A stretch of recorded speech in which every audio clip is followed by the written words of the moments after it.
aujourd'hui je vais vous faire une vidéo sur mon rapport à la nourriture qui est assez malsain finalement.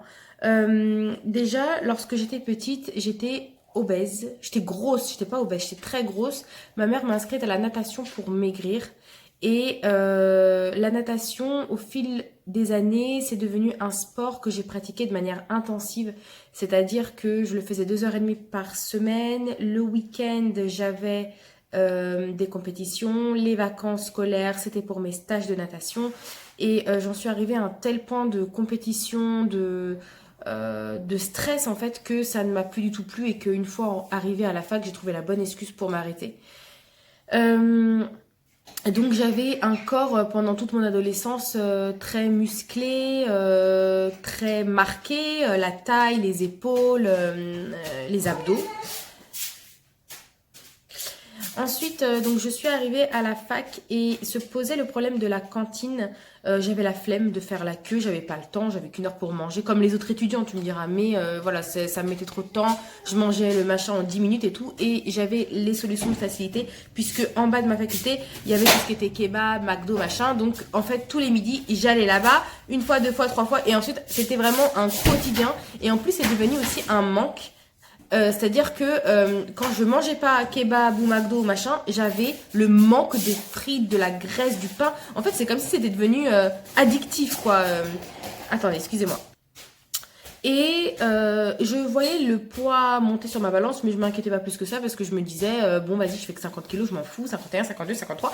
Et je m'étais mis la barre de seuil à 55 kilos. Et puis 55 kilos est passé, je me suis mis la barre de seuil à 60 et 60 à 65. Et puis après, j'ai explosé la balance et je me suis plus pesée parce que j'avais peur de me peser.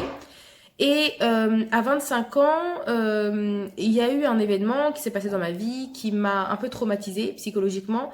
Donc un événement familial. Et du coup, j'ai perdu l'appétit. C'est-à-dire que je ne mangeais plus. Voilà, tout simplement. Donc soi-disant, j'ai fait un jeûne détox. Ouais, j'ai fait un jeûne de dépression, oui. Et donc, franchement, en ne mangeant plus, mon estomac s'est rétréci. Je ne pensais plus à la nourriture parce que j'étais focalisée sur mon problème. Et c'est tout simplement ça. C'est-à-dire que moi, toute ma vie, j'étais focalisée sur la nourriture. Je me réveillais. Je me disais, qu'est-ce que je vais manger? Quand on me mettait un truc dans mon assiette, je me disais, mais vas-y, j'ai faim. Mais j'avais même pas commencé à manger que j'avais faim. Que la quantité ne me suffisait pas. En fait, j'avais l'impression qu'il fallait satisfaire mon regard. Donc, il fallait que mon assiette, elle soit comme ça remplie. Et dès qu'il y avait un petit truc, j'étais dégoûtée, je faisais la gueule dès le départ, quoi. Je me disais, oh, ça, vas-y. Donc, j'avais un appétit visuel, un appétit mental, et si mon assiette n'était pas remplie, grasse comme j'aimais, eh ben, je pouvais pas. Psychologiquement, ça passait pas. Bon. Une fois que j'ai fait ma dépression, nanani, j'ai maigri, hein, j'ai perdu, franchement, je suis arrivée à 65 kilos. Je me sentais super bien dans mon corps et tout, je me sentais fraîche, même quand j'allais au restaurant à volonté, j'étais là, nanani et tout. Et j'ai gardé ce poids, même quand j'ai accouché, quand j'étais enceinte d'Aïli, parce que j'étais seule au monde, franchement, durant cette grossesse-là, et j'ai perdu du poids, j'ai perdu 10 kilos, reste tombé, j'ai failli me faire hospitaliser et tout. Et ensuite, j'ai accouché, je suis réarrivée à 60 kilos même, j'étais encore plus mince qu'avant. Et ma seconde grossesse, là, c'est là que j'ai eu un gros problème, c'est que j'ai eu une jeune fille au père à la maison, qui était obèse, qui est obèse, et en fait, vu que c'est elle qui me faisait le repas du midi, et en fait, elle cuisinait le midi pour le soir. En fait, elle a eu une influence, mais nocive sur moi. C'est un truc de fou, même si je l'aime d'amour, hein, d'accord? Là, je suis pas en train de parler au niveau sentimental. Je suis en train de parler sur la nourriture. C'est-à-dire qu'elle me faisait à manger, mais des quantités de malade mentale. Elle m'a fait replonger en arrière en fait. C'est-à-dire qu'elle me faisait des plats comme ça, de la sauce, du fromage. Elle avait des habitudes alimentaires. En fait, j'ai eu les mêmes habitudes qu'elle. C'est-à-dire la baguette avec le fromage qu'elle fondait, la raclette, le truc. Oh mon Dieu. Et donc au début, je disais, mais t'as vu, je peux pas manger comme ça et tout. Elle me dit, mais t'es enceinte, pense au bébé et tout, c'est pour toi. Ouais. J'ai grossi, j'ai grossi, j'ai grossi, j'ai grossi. Je suis arrivée à 90 kilos pendant ma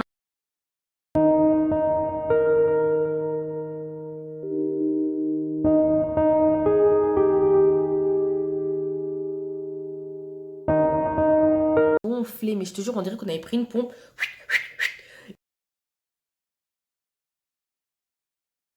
Habitude tellement tellement vite à manger mal, à manger de grosses quantités. Mon esprit, il suivait pas, tu vois, mais mon corps, il s'est adapté direct. Et pour reprendre les bonnes habitudes, c'était vraiment dur. Pourtant, j'allaitais, hein, donc le mythe, ouais, t'allaites, tu maigris, non, pas du tout, j'étais toujours aussi grosse. Et ensuite, je suis allée en Inde.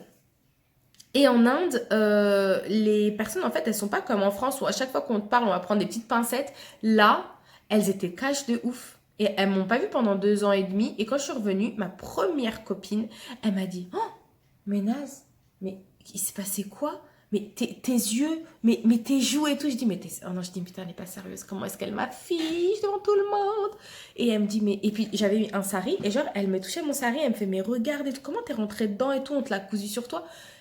Et donc elle commence à donner toutes ses piques. Moi je dis, tu es tellement marrante. Et après elle m'a dit, mais Naz et tout, comment t'as pu te laisser aller comme ça et tout. Et je dis, ouais, mais tu sais, j'étais enceinte. Et elle me dit, ouais, mais moi aussi j'étais enceinte. J'ai eu, regarde, j'ai 2 bébés et tout. Je dis, ouais, bah écoute, on va te faire foutre. On n'a pas les mêmes. On n'a pas eu la même histoire, ok? Donc déjà, elle, franchement, comment elle m'a sorti ça et tout. Ça m'a un peu beaucoup. J'étais pas bien. T'as vu, je suis partie voir mon beau-père et tout. J'ai tout rapporté. J'ai fait ma poucave. J'ai tout rapporté. J'ai dit, elle m'a dit que j'étais grosse. Et lui, il m'a dit, mais non, mon bébé, t'es pas grosse. Et 2 jours après, on va voir la famille de Sony. Et c'est pas là, c'est sa tante, en fait, la cousine de sa tante, qui me dit, oh là là, mais qu'est-ce qui s'est passé, mais Naz, pendant 2 ans et demi, tu t'es pas privée. Deuxième fois en une semaine. Et fin de semaine, je retrouve ma copine qui est une top modèle de ouf. Elle est extrêmement belle. C'est-à-dire que franchement, quand elle parle, genre, je l'écoute même pas. Je suis tellement en train de l'admirer et tout, tellement elle est belle, elle est bien foutue et tout. Et genre, elle me regarde et tout. Donc, on en discute et tout. Elle me dit, mais Naz et tout, cette grossesse, t'as pris combien de kilos? Je fais, oh putain, mais c'est pas possible. Et je dis, ouais, j'ai pris 20 kilos et tout. Elle me dit, comment ça se fait? Pourquoi t'as pas reperdu et tout? Azalée, elle a quand même 6 mois maintenant. J'ai dit, ouais, mais je vais perdre, tranquille. Hein. Et franchement, je faisais 85 kilos. On aurait dit, je faisais 150 000 kilos. C'est même pas 150. Et je me suis dit, imaginons que j'étais genre obèse morbide et que je faisais 150 kilos. Mais la vérité, elles auraient toutes fait des crises cardiaques, en fait. J'étais à 85. Certes, ok, j'étais super grosse, j'étais obèse, ok. Mais j'étais obèse modérée quand même. On n'était pas non plus dans le summum du paroxysme.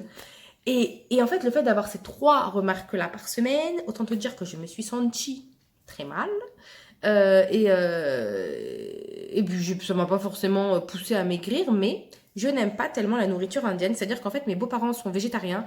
Donc, en fait, le repas, c'est toujours lentilles, pois chiches, épinards, lentilles, haricots rouges, haricots blancs. Tu sais, genre, pour moi, c'est un peu une punition de manger comme ça, alors que c'est ce qui est le mieux pour la santé. Mais j'arrivais pas, quoi. Au début, tu fais 1 fois, 2 fois, 3 fois pour être poli. Après, comme j'aimais pas, je ne mangeais pas. Ou je mangeais juste pour subvenir à ma faim, quoi. Et c'est mon beau-père, à chaque fois, il allait pour m'acheter du poulet, il partait avec le scooter, parce qu'en fait, on est dans un village, donc même pour acheter des pizzas et tout, c'est super loin. Et après, j'avais honte, tu vois, à chaque fois qu'il se déplace comme ça, après je dis vas-y laisse tomber et tout, c'est super bon. Donc de manière même en mangeant que des légumineuses, forcément tu maigris et puis je bougeais beaucoup, j'avais une vie vachement active, j'étais coupée d'internet et j'étais tout le temps dans la terre, en train de me balader, faire des plantations, récolter des trucs, m'occuper de mes fleurs, aller chez les voisins, aller à des mariages et tout, donc j'ai maigri et donc j'ai retrouvé un joli corps, entre guillemets, t'as compris. Et ensuite cette année, il s'est passé plein de trucs. J'ai dû ne plus parler à une personne avec qui j'étais très proche et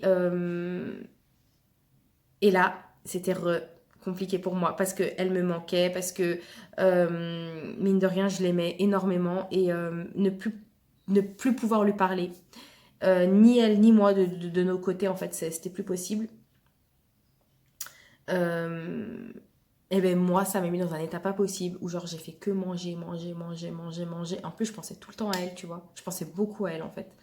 Et, et même à l'heure d'aujourd'hui elle me manque, hein. Je vais pas vous mentir, mais je sais qu'elle connaît pas ma chaîne, donc je peux le dire, mais je raconterai jamais dans les détails. Et du coup, le fait de plus la voir, de plus avoir cette complicité avec elle et tout, ça m'a fait tac, tac, tac, tac, tac, tac, tac. Je suis arrivée au summum du paroxysme à 85 kilos. Et comment est-ce que j'ai eu le déclic? En fait, en plus, c'est grâce à vous. Parce que tous les jours, pendant 2 ans et demi, je recevais des messages, des notifications. Et il y a un dernier message là qui m'a fait tchac, tchac, tchac, tchac, tchac. Et je me suis dit, attends, regarde combien il y a de personnes qui pensent à moi et tout. Viens, on refait une vidéo. Mais ma tête, elle passait pas.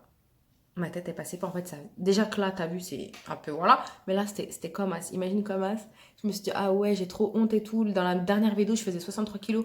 Là, ils vont me retrouver Bouboule, The Comeback. Je dis, non, non, c'est pas possible et tout. Comment je vais faire et tout. J'ai essayé de faire tous les angles de vue. Tac, tac, tac, tac. Ça passait pas, j'étais trop grosse. Et je me suis dit, vas-y, je vais me lancer. Donc, j'ai fait un régime hyper protéiné avec ma mère. Genre, elle m'a donné que de la viande à manger, mais pareil, quantité astronomique, viande, viande, viande, salade, salade, salade, où je mangeais jusqu'à... Certes, j'ai perdu 1 kilo, mais quand même, je mangeais comme ça.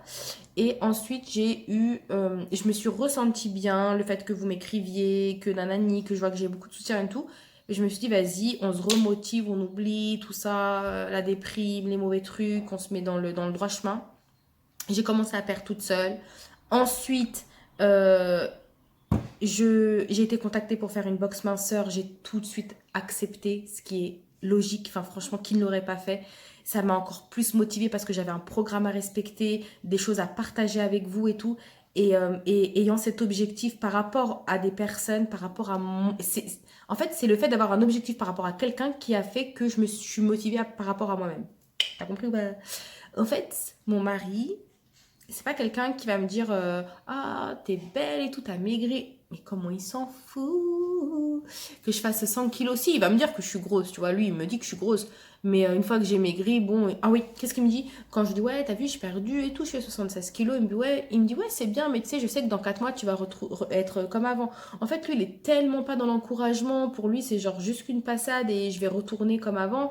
Donc, j'ai pas trop besoin en fait de son réconfort et de ses conseils parce que pour moi, ça me sert à rien. Et le fait que je partage avec des personnes qui sont aussi dans la même situation que moi, forcément, ça motive. Donc, tout ça pour vous dire que j'avais un rapport malsain avec la nourriture. À chaque fois où je suis dans un moment dans ma life où je suis comme ça, où je suis pas bien et tout, eh ben, j'ai tendance à manger pour me sentir mieux, à manger pour oublier, à manger parce que je m'ennuie, à manger parce que c'est devant moi, que c'est bon, que je vais manger. Je ne savais pas distinguer la fin de la gourmandise et ça, c'est très grave. Alors que maintenant, je sais qu'est-ce qu'une portion raisonnable, je sais ne pas manger quand je n'ai pas faim. Je sais qu'est-ce que la faim, donc quand vous avez des gargouillis dans le ventre, quand vous avez faim, quand vous avez... Des fois, j'ai même pas de gargouillis, mais tu sais, j'ai un peu la tête qui... Wouh, je sais qu'il va falloir que je me requinque et tout. Mais plus jamais, je mange parce que c'est bon. Parce que c'est devant moi. Non, je me contrôle. Il y a toujours en fait une petite voix dans ma tête qui dit non, non, non, non, non, non. Et finalement, pour être mince ou pour redevenir comme avant, c'est un perpétuel combat. Mais vraiment, c'est-à-dire que c'est un truc obsédant aussi. Il faut que ce machin-là, il sorte de votre tête et que vous vous évadiez, que vous pensez à autre chose, que vous faisiez plein d'autres choses qui vont vous combler, qui vont vous faire du bien. Et détacher son esprit de la nourriture. Il faut arrêter en fait avec cette obsession-là. Moi, c'est ce que je fais. Depuis novembre, j'ai quand même perdu presque 8 kilos. Et je le ressens dans mon corps, dans mes vêtements. C'est pas fini. Il me reste encore beaucoup de chemin à parcourir. J'espère que je vais vous retrouver un jour dans une vidéo où je vais vous dire voilà, tac, j'ai perdu mes 15 kilos. C'est pas pour maintenant, mais je suis pas loin. Donc sachez que la motivation, il faut ça. Et après, vous êtes vraiment sur votre lancée. Et voilà quoi. C'est tout ce que je vous souhaite et que je me souhaite à moi-même parce que je suis pas encore sortie de l'EVH. Allez!